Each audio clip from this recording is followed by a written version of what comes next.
Hi, welcome. If you're just coming in, make sure you grab a copy of the handout that's being passed around. If you need a pen, there's some up front. And I would like those pens back at the end, please. I didn't put my name on them. They're an important part of my backup pen stash. All right. Laurel, could we get you to summarize what we see up front? This is, what are your barriers to updating your trail maps? It's like there's 3: time, money, and technology constraints. Okay, so when we're looking at updating our trail maps, we have very real barriers in front of us, including time, money, technology constraints. Who's going to do it? How do we decide the workflow? My friend in the back, could you give us the highlights off of what's your org's relationship to trail maps? Absolutely. First is we need them. Some in-house creation using GIS to create our first maps. Always evolving, trying to improve. Available for self-guided exploration. Free software, public resources, and maps for interns, staff with resources. All right, so it sounds like we have folks in a pretty wide range of settings here, whether you're just making your trail maps or you realize that you need some, or you have an existing trail map that you're trying to use some accessible resources to improve. That's exactly what I'm hoping to address in this presentation today, in addition to giving you some freer, more accessible options for technology that can help you along. And let's see, back by my friend Tom, what do we have back there? Why have legible trail maps? Keep people off wetlands, make our trails welcoming, ability to share information in multiple languages, protect fragile assets, safety, and to encourage use. Thank you. And what's your name? Colia. Oh, hi, Colia. Hey, Sarah. Thanks so much. So, trail maps are a way of communicating information, and the way that we communicate that information is really important, right? When we're thinking about what a trail user experiences at the places we conserve, we want them to come away feeling welcomed, like they belonged there, like their language or ability was a part of the thinking process around the creation of the trail maps.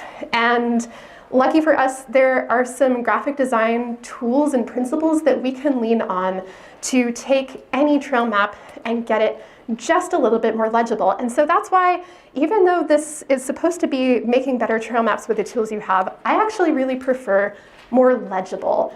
Better is really subjective. Somebody who is working in an area that receives high visitation is going to have really different trail map needs than what I have at my small rural land trust here in Western Massachusetts.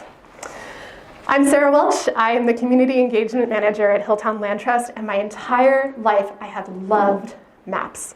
I love that they offer a way of self-expression, a sense of belonging, or a new perspective. And I also love thinking critically about maps. I think that Keely Curlis this morning, if you were in that session, hit on it really well. What do these lines on a page mean? And so I want us to hold that kind of critical thinking in our heads as we talk about lines on a page. Hilltown Land Trust, we are a small rural land trust serving 13 rural towns in Western Mass. I like to say that it's both the place where you lose cell reception if you're heading towards the Berkshires, but also a fantastic refuge for wildlife and some really amazing small communities. We have the mission of conserving and stewarding that land through relationships with people and with the land and its inhabitants for the benefit of all. We have 12 public trails that we are in the process of updating our trail maps for. As I'm sure you're all familiar with, it's a really long and slow process, and we decided to do it in-house because the quotes that we were getting were really hard to find funding for. I have a graphic design background, and I'm a little obsessed with maps, so I was really happy to make this part of my job. And on the right, you can actually see the first map I ever made for HLT. It's our service area map. So about 20 minutes west of us is where you'll start seeing HLT.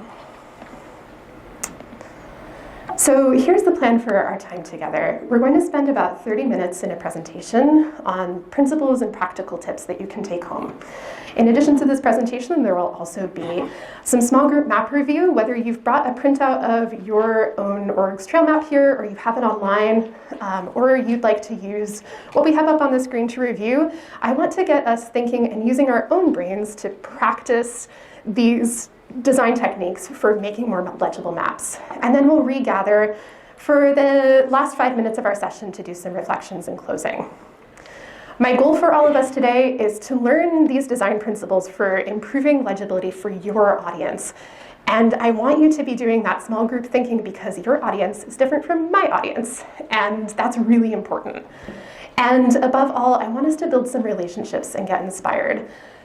It's why we have these conferences, right? And we are our own best resource. I'll give you a list of a bunch of resources, but I really feel that land trusts talking to each other and talking through challenges is how we create trail maps that leave our trail users with a more positive experience. So at a small land trust, we can't do it all, but we want to. What we can currently do well is 8.5 by 11 trail maps and putting those on trailhead kiosks. We also love sharing our design work, like here at a conference and with our local trail partners, for example, municipal trail organizations like Williamsburg Woodland Trails Committee and Ashfield Trails. Where we're not there, but we're headed, is fully designed brochures.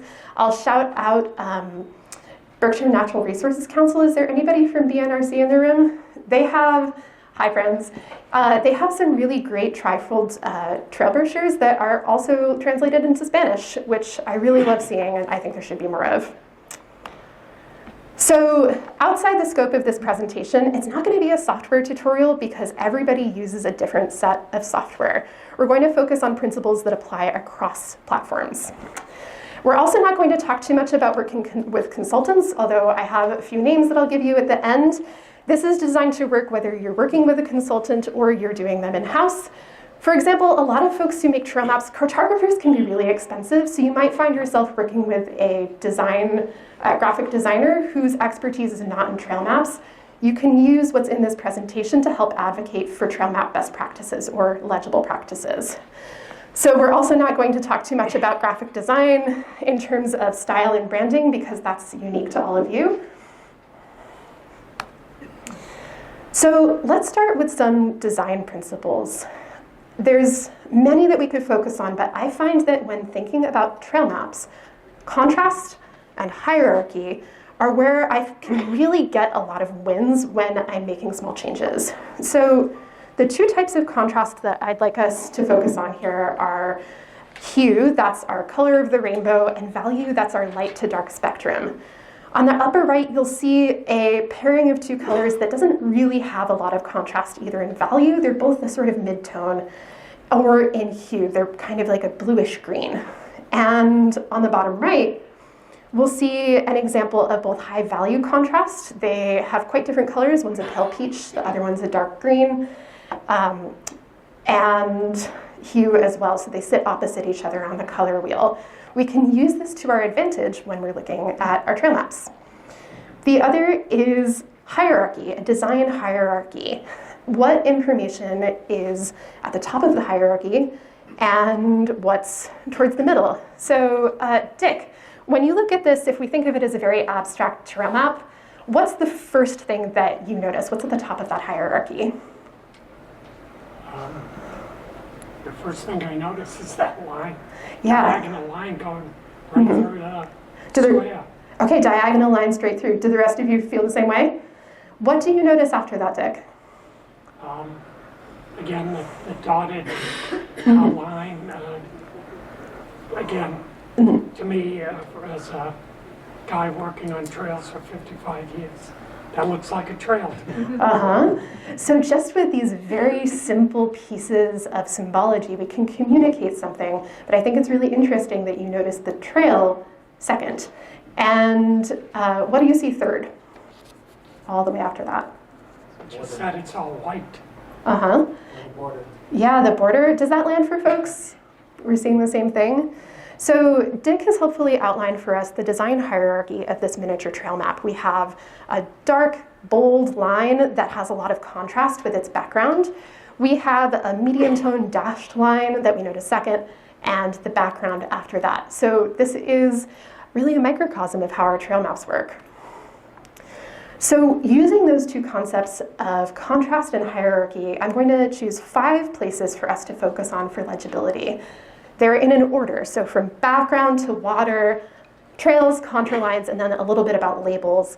This is where I would focus if I was building a trail map from scratch or if I was editing an existing one, which is actually how I do my workflow here at HLT.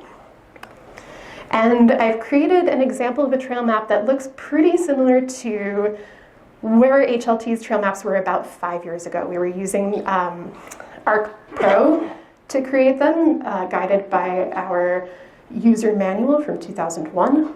And it's a map. It gets you from place to place, but there's a lot that we could do to improve it. Stop. If your map looks like this, that's okay. We're not doing map shaming. We are here to think together about how to make some changes, but if you have a map like this, the reality is that we're all working at organizations that are strapped for time, technology, and funds.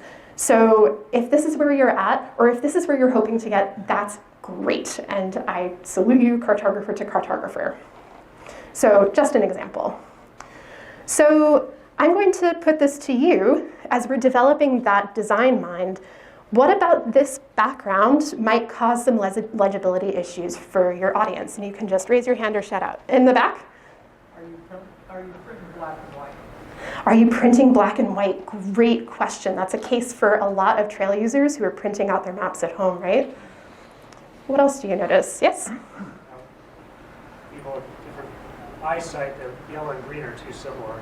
Mm-hmm. Yellow and green are too similar. We might say they might not have enough contrast. And one more.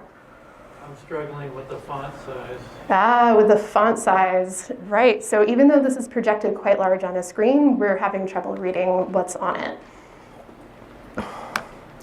So my friend over on this side named something that we use all the time to check our trail map contrast.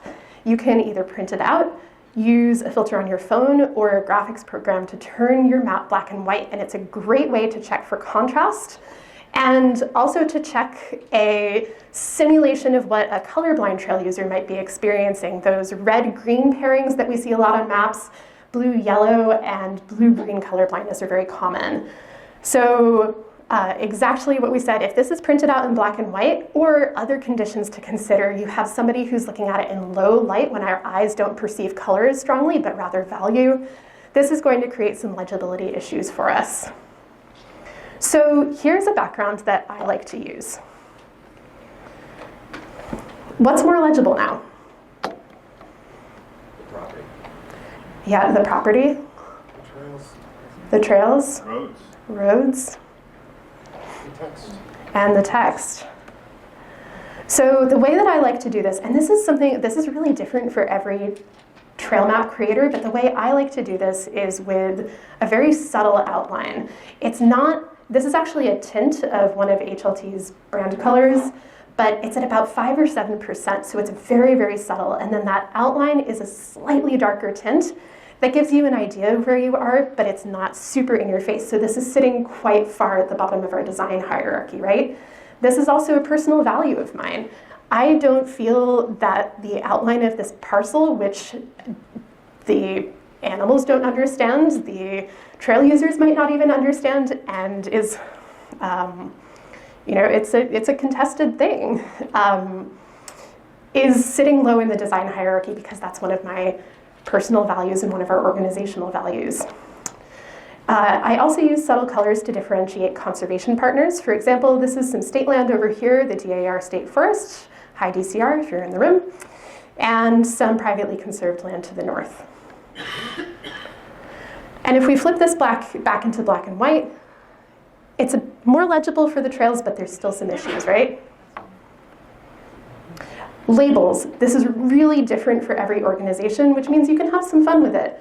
I personally like a really large stamped look, which is a medium tint of my color in a quite large font, and I put it on multiplied blend mode if you're using a graphics program that supports it. It's a really nice way to give a sort of old school ink stamp look. Let's move on next to water. What about this water symbology might cause some legibility issues?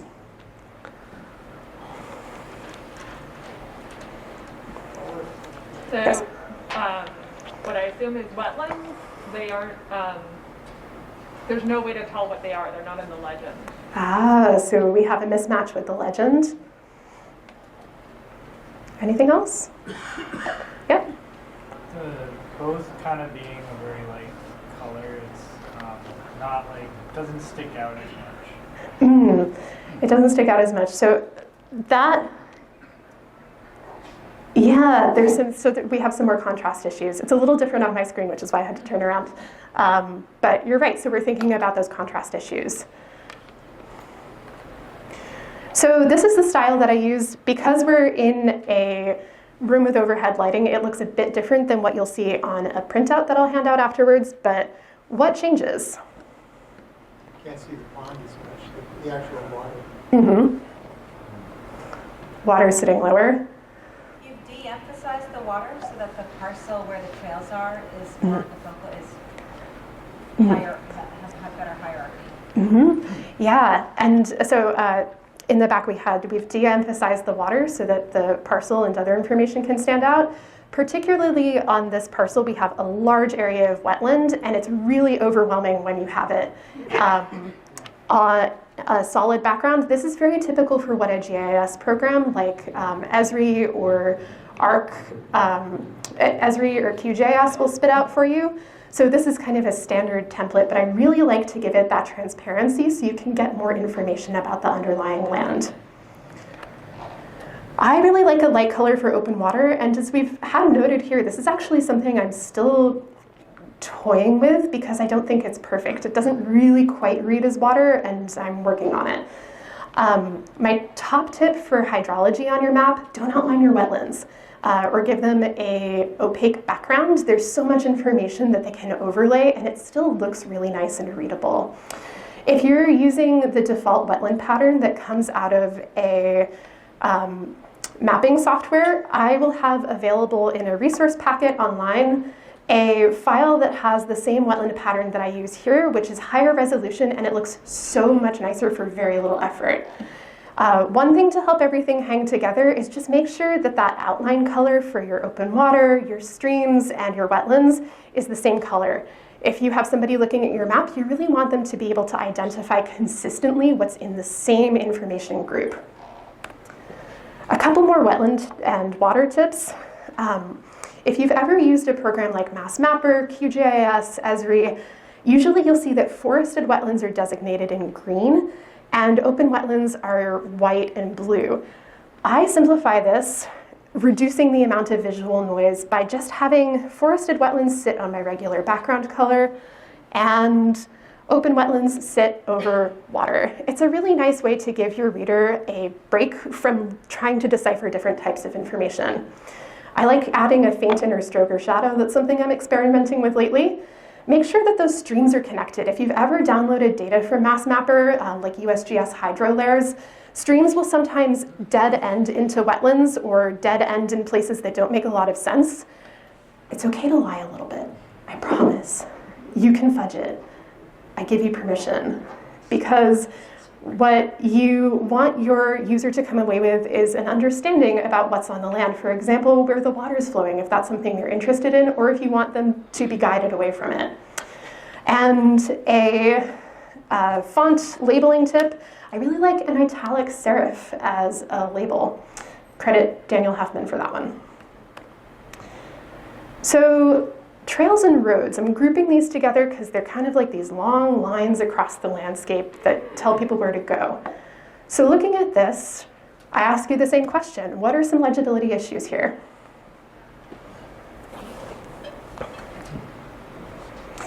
Yes. The light yellow trail that's in between the red, the orange, and the blue is very hard to see. In the background. Super common issue for trail maps. Yellow trails, especially if you're trying to replicate a yellow blaze, can be really hard to see. We had one over here.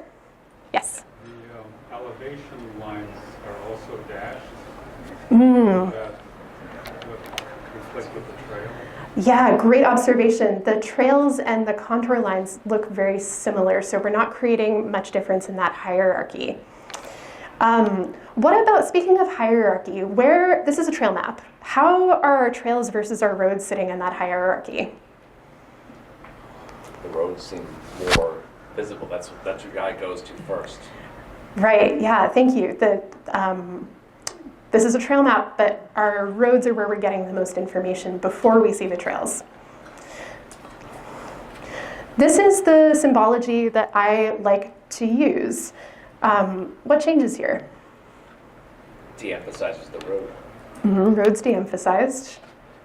How about the difference between the trails and the contour lines? Has that gotten better? So if you're used to looking at maps, I think most of us spend the most time in the map world looking at maps on our phones, like Google Maps, or maybe if you're like me, you still carry a road atlas. We are very used to, I think, in this culture, seeing roads heavily emphasized on maps, and then the common symbology for a trail, like Dick noted in the beginning, being a dashed line. It's a really common way to do trail maps. Dashed lines, depending on the level of finesse that you have going on, can be harder to read. They de-emphasize the importance of that thing on your map. So I really like to give my trails a nice solid look. I also help them sit higher in the hierarchy by still having my roads be solid, but I give them a gray color. Other people do a black road really well, but this is just my personal preference. And I keep those dashed lines to share different information. So on my maps, a dashed road indicates that it's a dirt road in the hill towns. We got a lot of them. And a dashed line, as you can see on the right, in the DAR State Forest, indicates that it's an unmaintained trail that people are still able to use. Thinking from your trail user's perspective, they want to know when to make the right turn. And if you have an unmaintained but very obvious trail, it's very easy to get turned around, which is why I use that dashed line and always mention it in the legend to communicate that. We talked a bit about colorblind trail users, and this is going off of information that I've gotten from a couple of presentations about trail map accessibility. If we turn this to black and white, or if we use an online color blindness simulator, what's really key here, even though we have red on a green background, is value contrast. If you have that red really punched up and nice and saturated and a darker color, it still shows up on the lighter green background. But this is something that you can use, this black and white, to check at every stage of your map as you're making these changes. A couple more tips about trails and road labels. I really like to add feature labels onto my maps. I know that a lot of my fellow Land Trust mappers like doing the same. You inspire me. And adding distances, if you haven't already. This isn't in the resources, but I can add it later. The tool, if you're not using a GIS tool, a really simple free one that you don't even have to make an account for is CalTopo. That's CalTopo. And you can use it to easily measure distances on a map, including if you upload a GIS track from, say, your phone. All right, we've had some comments about the contour lines. What about this contour line symbology could cause some issues? At first glance, it looks like a trail. Looks like a trail? It's not clear to me what the elevational change between the contour lines is. Ah, okay, so we haven't communicated what those lines are actually talking about, right? Did I see one in the back? They end at the border of the property. Ah, really good catch. Eagle eyes. They end at the border of the property. And this is actually based on a real thing that we did, because if you're downloading contour lines from Mass Mapper, they come in absolutely massive files, and you have to clip them somehow. So the way that Hilltown Land Trust, which incidentally is an affiliate of the trustees, should have mentioned that, but now I have. We share their GIS systems, sort of, and so we were just clipping it to our parcels to make it manageable, but it ended up meaning that there was information lost. So how would we address this? I'll put this to you. How would you deal with this? Clip it to a town or something larger. Try clipping it to a town. What about the fact that they look like trails? What would you do about that? Change the color, make them less obvious. Yeah, make them less obvious or sit lower in our visual hierarchy, right? So you're going to have to bear with me for this next slide because the projection is very different from what is printed out. I'm holding my final trail map secret up here, but you'll just have to trust me that it looks quite a bit better on a printout or on your phone screen rather than projected under fluorescent lights. So this is the contour line style that I like to use. What's more legible now? Trails. Yeah, trails.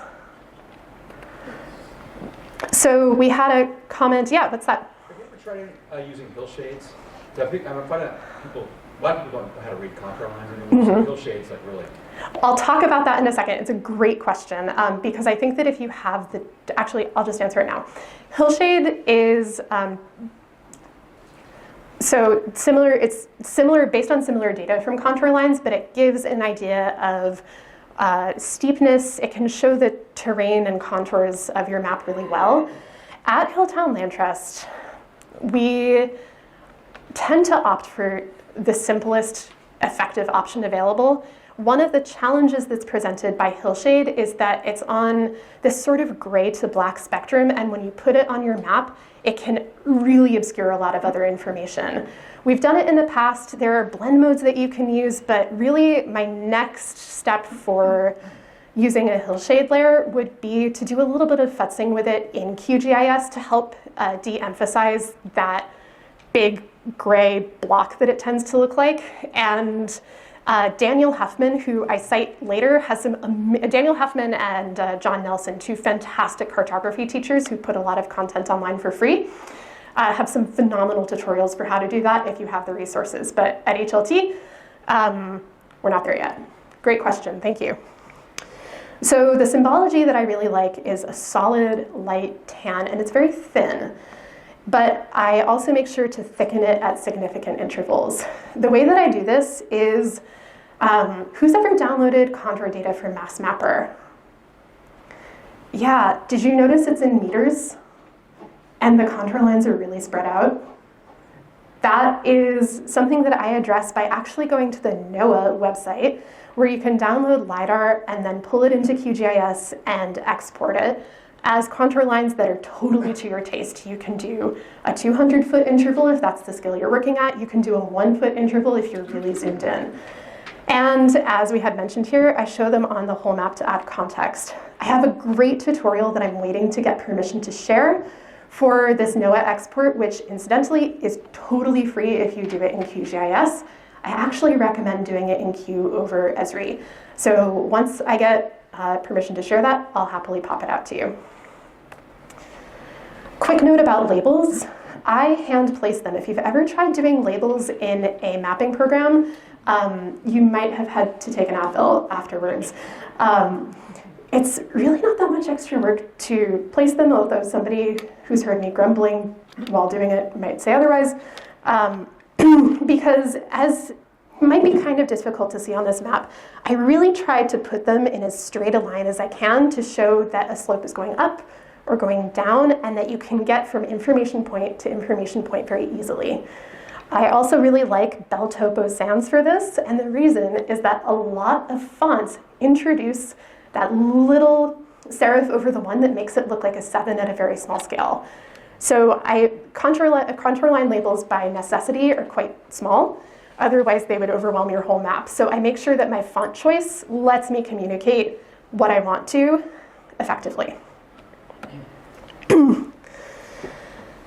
All right, so some additional fine-tuning for our labels and legend. We're really close. What else do we need?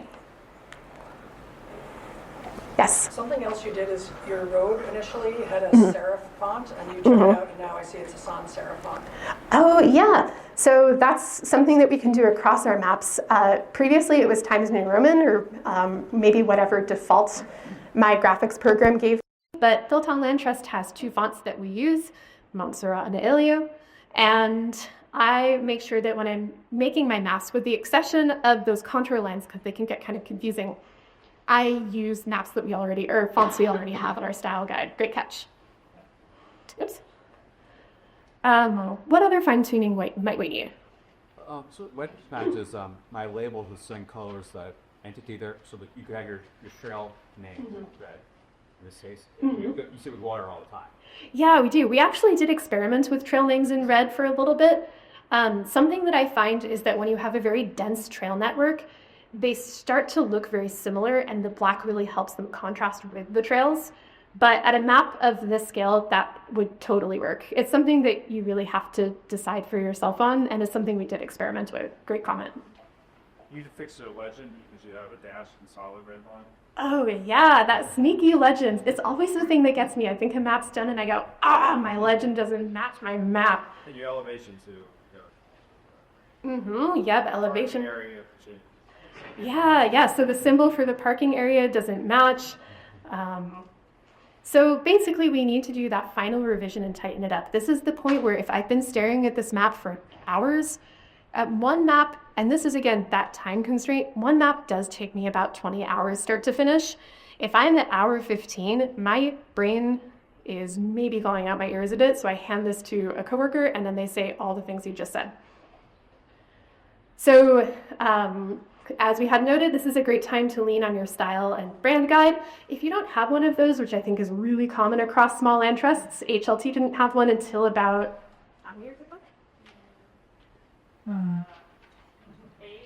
8 years. 7. She was involved. And so if you don't have a style or brand guide, my advice is pick two fonts. I really like picking a serif and a sans serif, and then leaning on the bold and italic and font size options that are available to you. Nothing makes a map more confusing than having like Microsoft Word art all over the page. So if you can keep that relatively clean, it helps the user experience be more cohesive. I like setting my important text at a minimum of 10 points, which is way smaller than other communications I would usually pass out. But at a trail map, there's a lot of information to fit into a small space, so I really try to make sure that those labels are as clear and distinct as possible so that they can be read even at a small scale. Our legend, make it match the map. And don't forget to cite your sources. If you're downloading even public data, say from MassMapper or from NOAA or other GIS repositories, make sure that you give a shout out in the trail map. I will be sharing this trail map file with you all, so if you'd like to do a rework of really anything on the map, please make it your own, but especially this language, feel free. And if you're the cartographer, give yourself some credit, you deserve it. Scale bar. My top tip for a scale bar is to use simple intervals. Who among us has not had a scale bar auto-generated by GIS that says, this is 249.567 feet?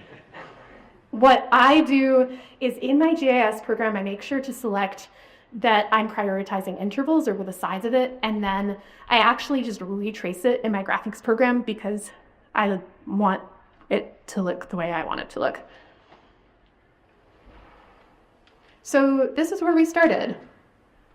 This is our before. And this is our after. This map I created just to be a teaching example because our old files are not well organized. That's my other top tip. It is a real representation of what HLT's Trails maps were looking like just 3 years ago.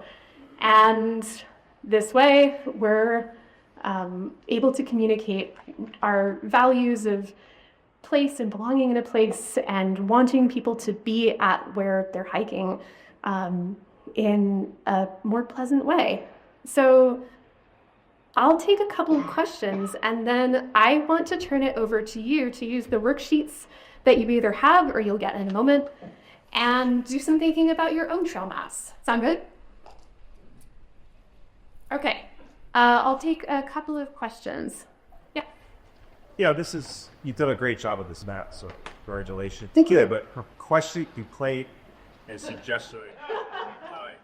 And that is my criticism of most of the land trusts here, is they create 20 different maps of their properties instead of creating one entire map that's exported into paper or PDF or whatever, or online, especially like the Hills House, which is 5 or 6 or 7, whatever. 13.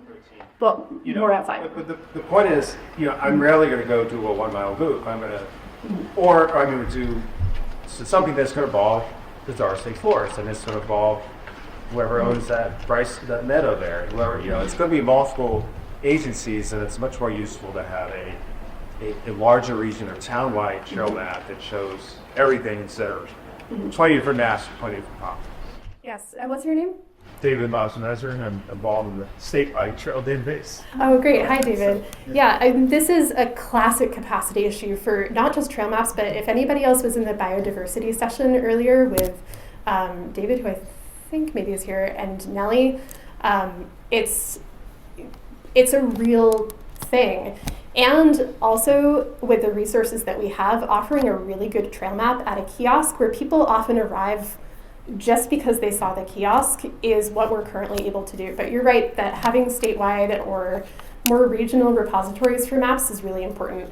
We've explored doing a region-wide map for HLT, and part of the reason that we don't is that our 13-town region, is anybody else here from a regional land trust?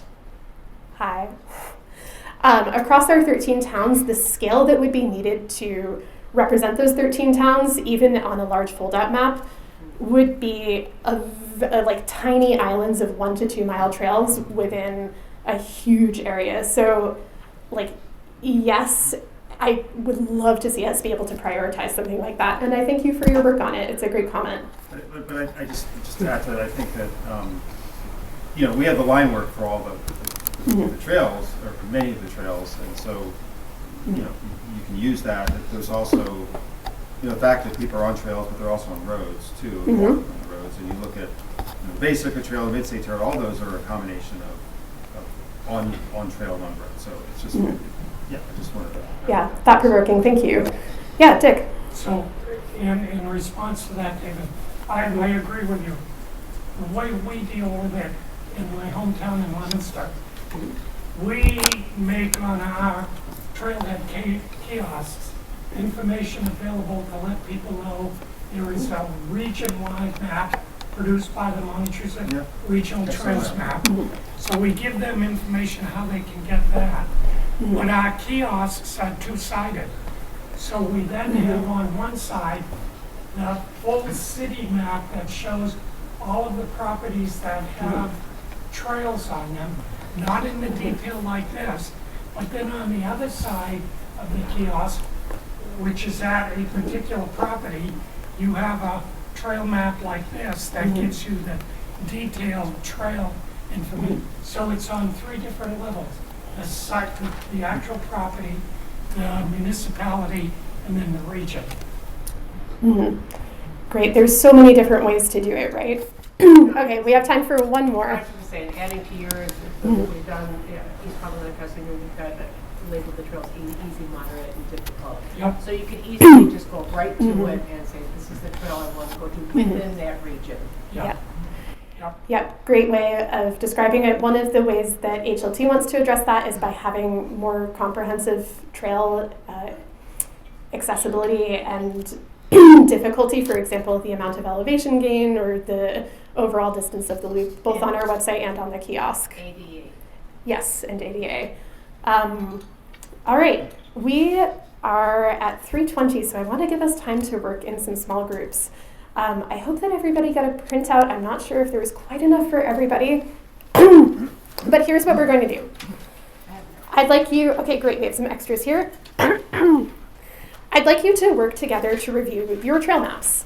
If you brought a printout, that's great. You can pull one up on your phone, or if you'd like, I will leave this, excuse me, this old HLT trail map up on the screen. In your group, you can work on your own map, or you can swap with each other if you'd like a new perspective. And use your handouts. They have a rubric on them and some thoughts prompting you. So Use it as it makes sense for you. You can take it home. There's also a QR code on it for a resource guide and a copy of everything I've shared. And we'll take about, we end at 3:40, right? Yes. Great, we'll take about 15 minutes to do that. And I'll wander around the room and be available for more one-on-one conversations.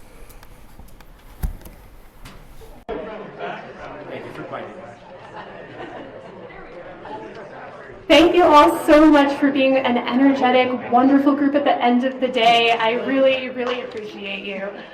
I have a couple last housekeeping things before we wrap up. I hope that you're leaving feeling inspired. And if you're leaving feeling overwhelmed, I just want to say we are all doing really important work to care for places that we care a lot about. And if you haven't taken a second to pause and give yourself some grace about this stuff like trail maps, you deserve it. We're all working hard.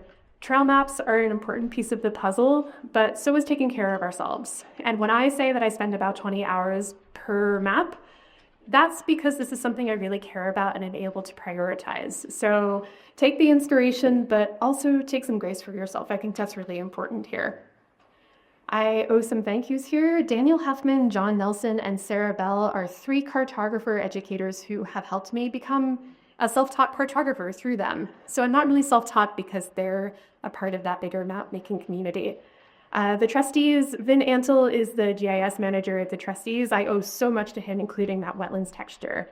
Seth Gregory, our graphic designer, and I'm hoping to get some permissions from Rachel and Megan at the Berkshire Design Group, local landscape architecture office, who taught me how to extract contours. The New York, New Jersey Trail Conference, I am in so much gratitude to. Their presentation on trail and maps, do's and don'ts inspired this presentation, and there's a link to it in the resources. So I'd love to hear from you, maybe 2 or 3 people if we have time. What are you taking away? What's your next step? If you don't know, that's okay too.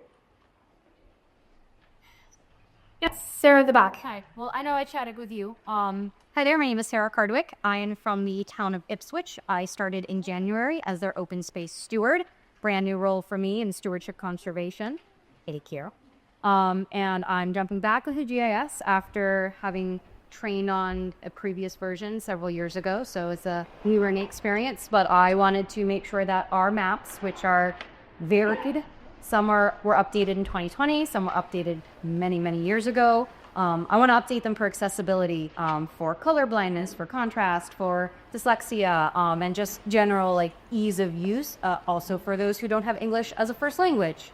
And so this was really helpful to get some more input and other aspects to consider as I'm updating for accessibility. And then reminding myself that like we have communities around us that we can like test these maps out on before we, publish them for public use. So thank you. It was really, really great. Thank you, Sarah. So Sarah's thinking about accessibility. I'll highlight Mass Unpaved Trails for All, and some other accessibility organizations and disability advocates have given some really phenomenal presentations specifically on visual accessibility for trail maps, which also heavily inspired this presentation. I'll try to remember to put a link to one of them in the documents I'll share, but if not, feel free to email me and I'll try to get you connected. One more? Yes. It's definitely like neat. I don't know, like, when I'm working with our maps, I feel like I get hung up on like symbology and things like that. And I don't like have that much of a graphic design background, so when you're bringing up colors and like write up things and like where you look to first, that was definitely helpful to think about. It was something I didn't really like realize before. Great. And what's your name? I'm Elijah. I'm from Chatham Creation Foundation. Elijah, thank you. Yeah, we can all be designers, right? Art education doesn't end in grade school. We can take it forward even if it's not. It's a teachable skill, and I love that we can engage our neuroplasticity about that. So a couple final housekeeping notes. If you found this useful, I'm planning to offer a 1 hour or so office hour about a month from now so that you can simmer on this and digest it all, and then come back and talk to each other and talk to me about where you're hung up and where your successes are. I really want to hear from you. So if you'd like to be notified about that, there's sign-up sheets that went around, and there's one up here at the front. You can also grab a card from me, and also grab a copy of this paper trail map. What's that? What's that? Benchmark, yes, and that file will also be uploaded in the link that's on your worksheet and the QR code. Please feel free to steal liberally, but make it your own. I want to see your stamp on this. So use with permission, but maybe use some different colors and fonts. I'd really like to see that. And they're supposed to look different. That's your identity. It doesn't have to look like Hilltown Land Trust. It looks like your own.